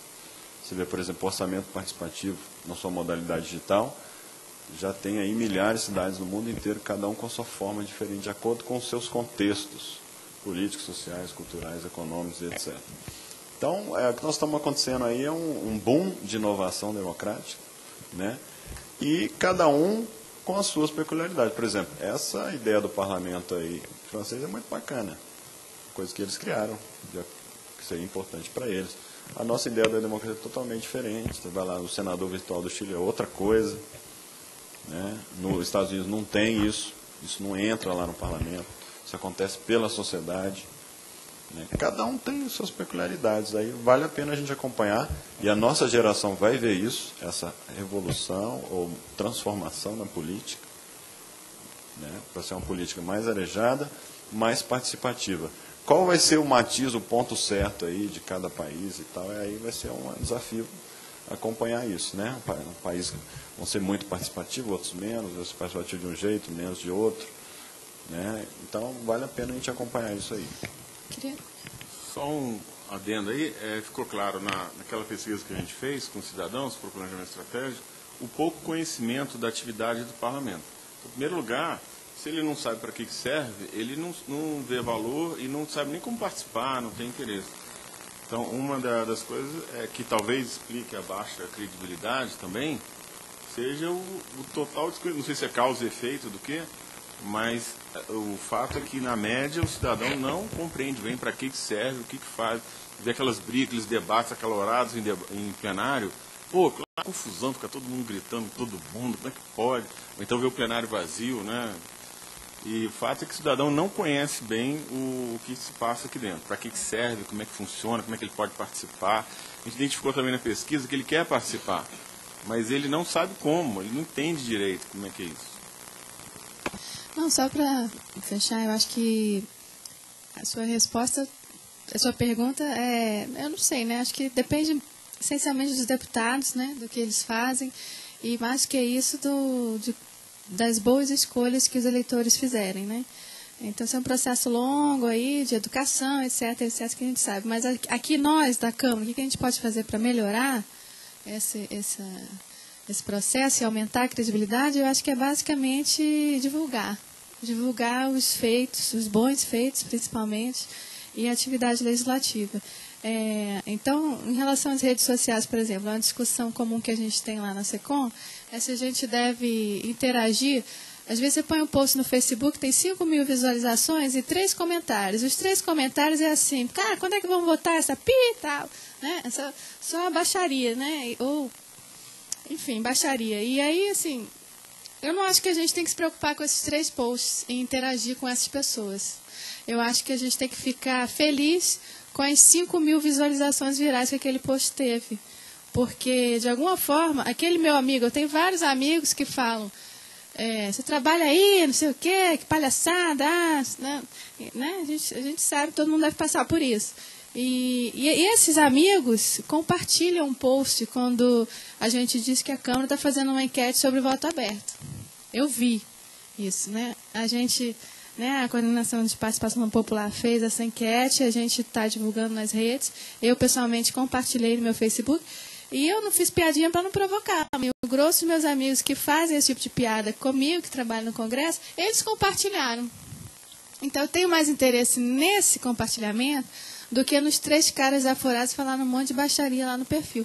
Eu opto por ignorá-los. Então, eu acho que isso é uma comprovação de que a gente aqui, internamente, pode fazer muita coisa para aumentar essa credibilidade, né? Quando nós resolvemos abrir o questionário sobre a Câmara na rede, muita gente teve medo de só vir baixaria. E a gente resolveu arriscar. E, na verdade, das 600 e tantas respostas de cidadão, tinha umas 3 ou 4, até achei engraçado tu usar o número 3, que era assim, não, isso é toda uma bobagem, kkkk, aquelas coisas.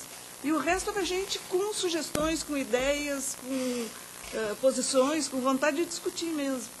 Eu acho que existe muito isso na sociedade. É verdade. Legal, gente. Muito obrigado, tá, pela sua presença, sua atenção, suas contribuições. Continue acompanhando nessa lista de discussão, é nova, tá? É uma lista despretensiosa, só para a gente mesmo trocar umas ideias aí. E também estamos à disposição, nós 3 aqui, para qualquer outro contato ou troca nesse sentido, tá? Muito obrigado aí, tenha um bom resto de dia.